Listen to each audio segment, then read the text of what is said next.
kitob va filmlarni, kitob va YouTube'ni o'zaro solishtirib, usullar shunchalik ko'payib ketdiki, bularning orasida kitob endi raqobatlashishga majbur bo'lmoqda. YouTube'dan, Google'dan bilim olsa bo'lmaydimi? Bu hol juda ham g'alati eshitilishi mumkin, lekin bu kitobni o'qigan odam o'ldirish nimaligini tushunadi. Kinolardan, dokumental filmlardan hammasidan foydalanish kerak. Savolimizning javobi qanaqa bo'ldi unda? Ya'ni aqlli bo'lish uchun kitob o'qish shartmi? Yo, what up? Teacher Azam hammasini tushuntirib beradi. Bugungi mavzuyimiz aqlli bo'lish uchun kitob o'qish shartmi? Lekin tushuntirishdan oldin bir narsani aytishim kerakki, bu savolni bergan har bir odam aqlli so'zda har xil narsa tushunadi. Kimdir uchun aqlli bu o'z ishini mutaxassisi bo'lish, qaysidir kasbda professional darajaga yetishish. Boshqalar uchun bu hayotda muvaffaqiyatli bo'lish, ishbilarmon bo'lish, katta biznesning egasi bo'lish. Yana boshqa odamlar uchun bu fikr doirasining kengligi, ya'ni krugozori keng deydi, ya'ni boshqacha qilib aytganda ziyoli odam bo'lish tushuniladi. Lekin yana bir narsa, keyin boshlashdan oldin kitob so'ziga ham bir ta'rif berib o'tsak. Ko'pchilik kitobni hayotdagi, oddiy narsa deb qabul qiladi, lekin asosiy ishi, ya'ni o'sha funksiyasi nimadan iborat kitobni? Uning uchun tarixga nazar solish kerak. Insoniyat sivilizatsiyasi rivojlanishining qaysidir bir paytiga kelib, odamlar yozuvni ixtiro qiladi. Endi bu ularga juda ham katta ustunliklarni beradi. Negaki avval yozuvdan oldin insonlar o'zaro gaplashib, shunaqa fikr almashgan bo'lsa, endilikda qog'ozga muhrlangan o'sha harflar bu o'sha odamning fikrlarini boshqa odamlarga, yuzlab odamlarga, boshqa shahardagi odamlarga o'zi boshqa joyda tursa ham, ularni yuzma-yuz ko'rmasa ham, ularga o'sha bilimini ulashish imkoniyatini bergan. Va nafaqat bu, balki u odam o'lib ketgandan keyin ham 50 yil, 100 yil, 1000 yillardan keyin ham o'sha odam nima haqida fikr yuritgan, nimalar haqida o'ylagan, kichkina detallarigacha o'zidan 1000 yil keyin yashagan odamgacha yetkaza olgan. Mana kitobning kuchi ana shunda.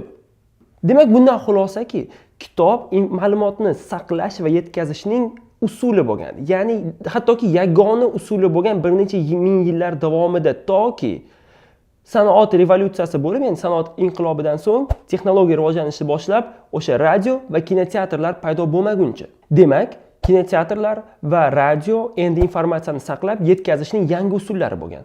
Vaqt o'tishi bilan bu usullar biroz o'zgarib, hozirgi ko'rinishga kelgan, ya'ni mana internet davri deymiz, endi bizda Google bor, YouTube, filmlar va hokazo. Ya'ni informatsiyani saqlash va yetkazish usullar shunchalik ko'payib ketdiki, bularning orasida kitob endi raqobatlashishga majbur bo'lmoqda. Va shu yerda savol tug'iladi. Xo'p, kitob aqlli bo'lishning yoki bilim olishning yagona usulimi? Kinolarchi, ya'ni filmlar yoki YouTube'dan, Google'dan bilim olsa bo'lmaydimi? Keling shularni, kitobni va boshqa usullarni bir-biri bilan taqqoslaymiz. Hammasiga albatta vaqtimiz yetmaydi. Biz eng asosiylarini olamiz va bugun men kitob va filmlarni, kitob va YouTube'ni o'zaro solishtirib va o'sha birinchi savolimizga aqlli bo'lish uchun kitob o'qish shartmi degan savolga ham javob berib tugatamiz. Kitob va filmlar. Ularni taqqoslashdan oldin keling filmni o'ziga biroz ta'rif berib o'tamiz. Film farqi yo'q. Internetdami, YouTube'dami yoki televizorda ko'riladimi, bu ma'lumotni video va audio ko'rinishda qabul qilish yo'li. Filmlarni ko'rganimizda biz ko'rib va eshitib ma'lumot qabul qilamiz. Kitobda esa shunchaki o'qiymiz va bu asosiy farqlardan biri. Va filmlar butun boshqa hikoyani, odamlarning, ya'ni umri, kechirgan hayotini boshqa tarafdan qarab, ularni kuzatib, ularning hayotini yashashga imkoniyat beradi. Va shu orqali biz emotsiya olamiz va shunday, ya'ni bir tajriba, bu emotsional tajribaga ega bo'lamiz. Yana bir narsani aytaman, ba'zi filmlarni ekranizatsiya qilish deyarli iloji yo'q. Ya'ni u kinoni ko'rsangiz, kitobdagi olishingiz mumkin bo'lgan narsalarni baribir ola olmaysiz. Lekin ba'zilarda bu narsa o'xshaydi. Nega ba'zi filmlarning, ya'ni ba'zi kitoblarning ekranizatsiyasi omadli chiqadi, ba'zi esa omadsiz. Shu haqida qisqacha gapirib o'tamiz. Hammamizga ma'lum bo'lgan Shumbola kitobi va filmini olsak, biz bilamiz, что ham film, ham kitobi klassika darajasiga ko'tarilgan va bunga sabablardan biri shu G'ofur G'ulom o'z kitobida 20-asrning boshlari haqida so'zli tarixiy voqealar haqida. Mana bu eng muhim joyi. Ya'ni biz kitobda voqea ko'ramiz, ya'ni harakatlar ko'ramiz. Asosiy qahramon u yoki bu yerga boradi, har xil sarguzashtlarini boshdan kechiradi. Kinoda ham xuddi shu narsani ko'ramiz.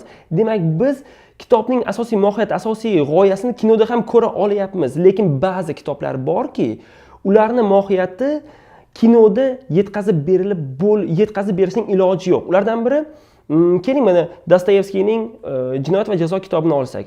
Bu kitobni o'qigan inson shu bosh qahramon Rodion Raskolnikovni ichki kechinmalari, har bitta xayoldan o'tayotgan fikrlarni ko'radi va buni kitobni o'qib tugatgan odam bir odam ikkinchi odamning hayotiga qasd qilib uni o'ldirib nimalarni boshdan kechirishi mumkin, nimalarni his qilishi mumkinligini to'laqonli biladi. Boshqacha qilib aytganda, bu hol juda ham g'alati eshitilishi mumkin, lekin bu kitobni o'qigan odam o'ldirish nimaligini tushunadi.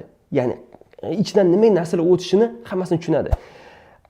Endi shu savol, uni ekranizatsiya qilish harakatlari bo'lganmi? Ha, bo'lgan. Rossiya ham, Amerika ham bir necha marta uni kino darajasiga olib chiqishga harakat qilishgan, lekin hech qaysi biri qandaydir aytaylik muvaffaqiyatga erishmagan. Nega? Chunki kitobning eng asosiy mohiyati bu Raskolnikovning ichida, miyasida bo'layotgan o'sha mikro qanaqadir fikrlar, ana o'shalarning ustiga qurilgan.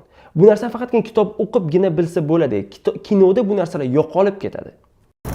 Demak, bundan xulosa qilish mumkinki, kinolar doim ham kitobdagi narsalarni, ya'ni o'sha yerda bo'layotgan fikrni, g'oyani yetkazib bera olmaydi va juda ham ko'p shu o'quvchilardan so'rasangiz, ko'p kitob o'qiydigan odamlardan, mana sen shu mana shu kitoblarni o'qigansan. Keyin ularning kinosini ko'rgansan. Xo'sh, fikring qanaqa?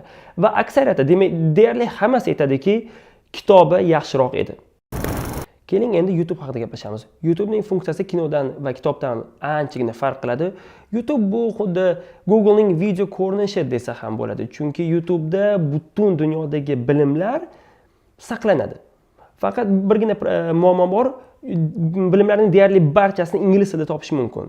Va juda ham ko'p bilimlarni ingliz tilida chalik bo'lmasa hamki, lekin baribir boshqa jahon tillarida, Xitoy, Rus, fransuz va ispan tillarida topish mumkin. Afsuski o'zbek tilida juda ham ko'p narsalar yo'q. Va YouTubening afzalliklaridan biri shundaki, bu o'sha o'z ishining mutaxassisi, professionali bo'lmoqchi bo'lgan odamlar uchun juda ham katta imkoniyatlar beradi. Misol tariqasida ko'radigan bo'lsak, mana mebelchini olamiz. Ya'ni bu mebel yasaydigan odam. Agar siz 1980-yilda mebelchi bo'lishni niyat qilgan bo'lsangiz, siz bir necha yil, 2-3 yillab kimgadir shogirdchasiz, mebel yasaysiz va yangi g'oyalar qidirmoqchi bo'lsangiz, boshqa ustaga borib undan o'rganasiz. Yanada eng usta, eng professional mebelchi bo'lmoqchi bo'lsangiz, bilmadim, balki Moskvaga borishingiz kerak bo'lardir. U yerda ham bir necha yil sarflab o'sha ideyalarni olasiz, lekin baribir ideyalar soni unchalik ham ko'p emas. Ana endi agar siz 2019-yilda mebelchi bo'lmoqchi bo'lsangiz, albatta siz baribir shogird bo'lib tushasiz, ishlaysiz, lekin yangi g'oyalar, ya'ni qandaydir boshqacha stildagi stul ko'rib qoldingiz, stol va shuni yasamoqchisiz. Endi siz u stol yoki stulni yasagan ustadan borib o'rganishingiz shart emas. Shunchaki YouTube'ga borasiz va shu mebel turini qanday yasalishi haqida videolar ko'rasiz va bu degani siz juda ham katta tezlikda va juda ham ko'p g'oyalar va yangi ideyalarni olishingiz mumkin YouTube'dan. Demak, YouTube bizga tez va juda ham ko'p g'oyalar va ma'lumotlar beradi. Biz ma'lumot saqlash va yetkazishning turli zamonaviy va traditsion usullari haqida gaplashib o'tdik. Ana endi keling, bularning qaysi biri o'sha mutaxassislar uchun yoki ishbilarmonlar yoki o'sha ziyolilar uchun eng optimal hisoblanadi. Keyin mutaxassislardan boshlaymiz. Mutaxassislar uchun, o'z ishini professional bo'lmoqchi bo'lganlar uchun YouTube eng optimal variant. Agarda siz ishbilarmon va o'sha biznesmen, muvaffaqiyatli biznesmen bo'lmoqchi bo'lsangiz, bu yerda ham YouTube ishlatishga to'g'ri keladi. Ko'pgina videolar ko'rib, har xil mavzudagi videolar ko'rib, shu dunyo qanaqa ko'rinishdaligini o'rganasiz.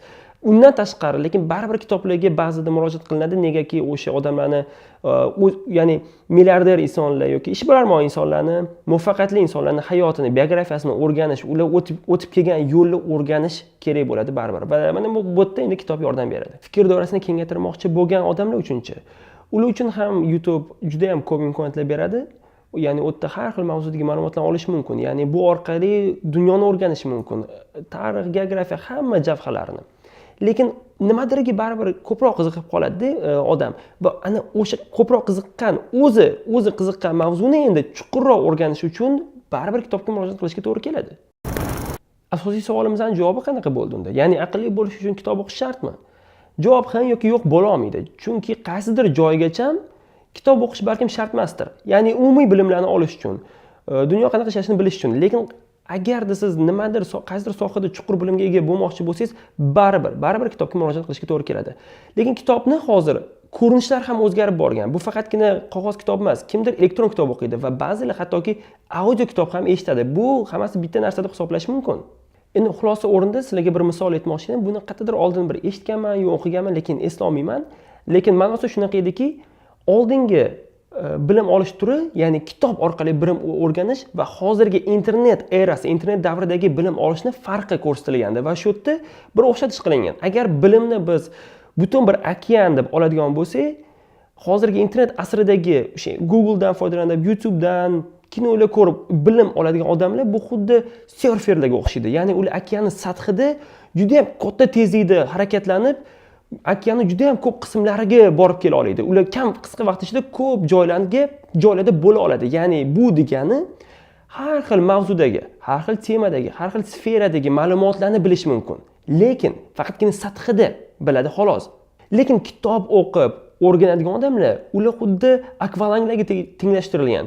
Ya'ni ular o'sha okeanni, o'sha qaysidir qismi o'zini qiziqtirgan territoriyani ichiga, ya'ni tagiga tushib, xuddi ular ichidan o'rganadi, chuqurlikda o'rganadi va bu degani endi bu sohadagi ularning bilimi chuqur bo'ladi. Demak, bir so'z bilan dunyoni o'rganish kerak.